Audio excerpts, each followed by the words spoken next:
Okay, so I wanted to tell everyone about the stock that I've been investing in the last 5, 6 months or so. It's called SPXL. It is a bull stock, which means it's 3 times the leverage of the S&P 500. So that's what you want. The idea is to get in and out. So you're just doing day trading. And if you're one of those people that you don't really want to get, bogged down where you're having to look at your phone all the time and this and that, you don't really have to do it like that. You can kind of just be more laid back about it and look at it periodically. So I don't want you to think this is something that's going to be something you have to commit a lot of time to, but you can if you want. There's some people I know that have been doing this that look at it all the time and they're able to, make a decent amount of money. So the idea is if you have, let's say maybe 10, 20,000 to work with, or maybe even more, you're just trying to buy $1,000 of SPXL whenever it goes down. So like if the S&P 500 goes down 1%, which is not that hard for it to do, the SPXL stock goes down 3%. So you go ahead and buy. Let's say the number's at like 71 or something. Okay, so the way I do it is I just write down like 71, and I know obviously I already bought that at 1,000, or I bought $1,000 of that, so however many shares that is. And it doesn't matter when you bought it, by the way. It could, because it's going to fluctuate a lot, so you don't have to worry about that. So all you're doing is trying to get it to where it goes 2% higher than 71, which is like probably 72.3 or something like that. So once it goes up to 72.3, boom, you sell it. You made about $20 right there just between those two transactions. So let's say you bought it at 65 or something, and it went down a lot, and then all of a sudden it goes down to 64. You just keep writing, or 64.3. You just keep buying $1,000 worth of it at whatever number at whatever purchase it was at.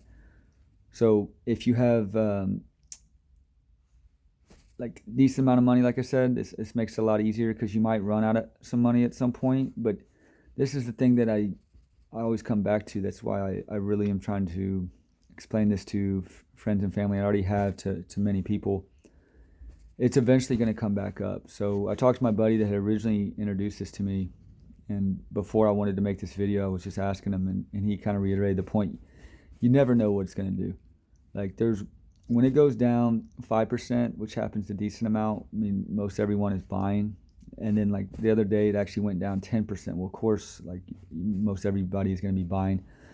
But he said that, it could go down 10% one day and then down another 10% the next day and so on and down.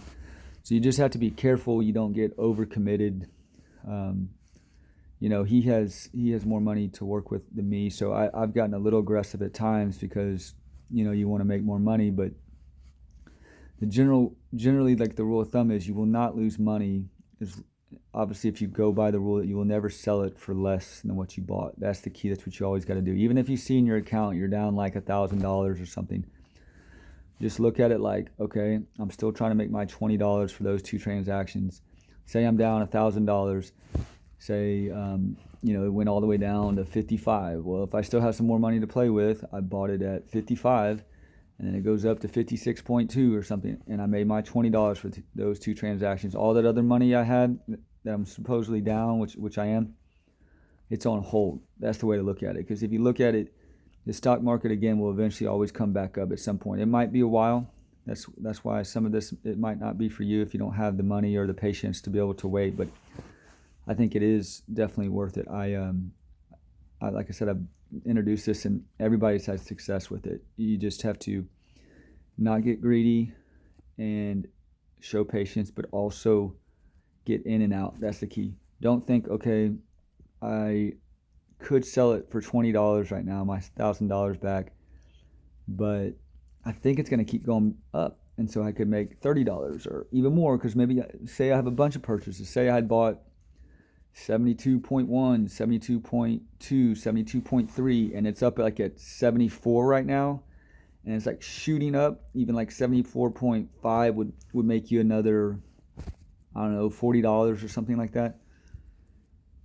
Don't do that. Say I'm making my 2% increase from each of those, and I'm selling it right then. So I made my $20 for all three of those, or roughly. Like, and then if it goes to 72.1, you just keep hedging and you maybe cross out one at a time.